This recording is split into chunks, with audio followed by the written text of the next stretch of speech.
County officials plan a series of meetings with residents next week to follow up on a series of meetings they had with residents several weeks ago. Those meetings were and are about developing long-term plans for managing growth in the county. It'll be an ordinance they call a Sustainable Growth Plan ordinance.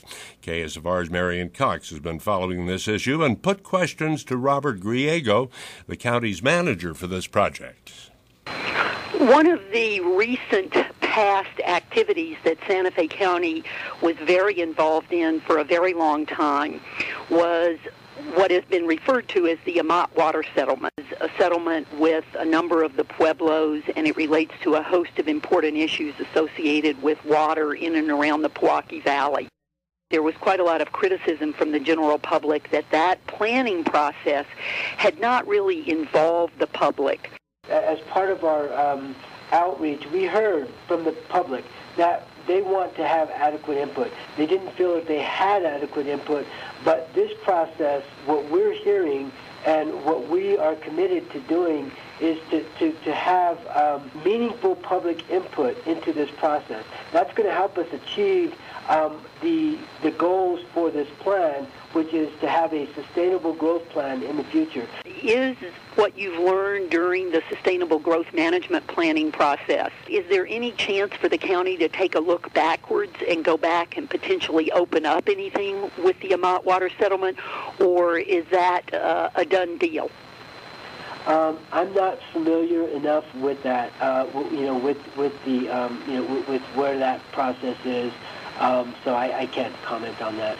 The Charette document states very clearly that all existing community plans and ordinances, those things that are the outgrowth of the last decade of planning work, will be incorporated into the new Sustainable Growth Plan. And yet the document also states that one of the biggest challenges the county faces with its new Sustainable Growth Plan is trying to deal with all the inconsistencies and redundancies that currently exist in county ordinance. How do you square the fact that you want to eliminate inconsistencies and redundancies that may exist, while at the same time saying you're planning on incorporating all of the community plans and ordinances that currently exist? Well, therein lies much of the challenge that we have.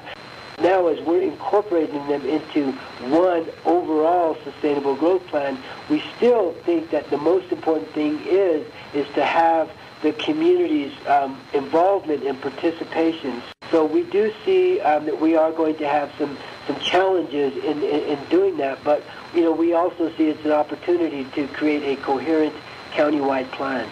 We built into the community planning process a process for the communities to come back and review their plans every couple of years. So part of that process, is occurring through this new Sustainable Growth Plan as well. But the goal is to bring in the community plans as they are and getting input from the community. If there needs to be something that is done, that has the buy-in from the community, then that's what we're looking for. In Chapter 5 of your Charette report, you lay out a draft policy framework, and for my reading of the report, this is really the meat of the report, where the county is laying out draft policies that you would like to see implemented.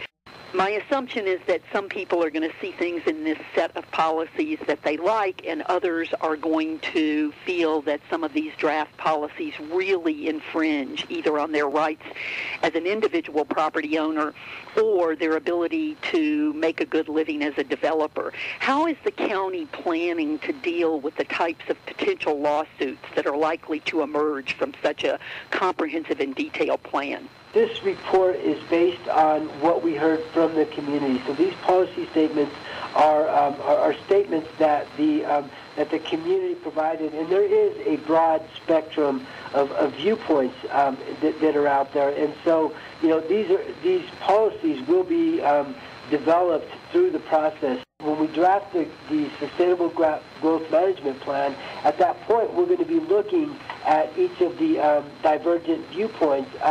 And basing the growth management plan on both the existing plans and the vision for the county and looking at what the future sustainable growth plan for the county would be. And when do you anticipate presenting a draft sustainable growth plan to the Board of County Commissioners for their review?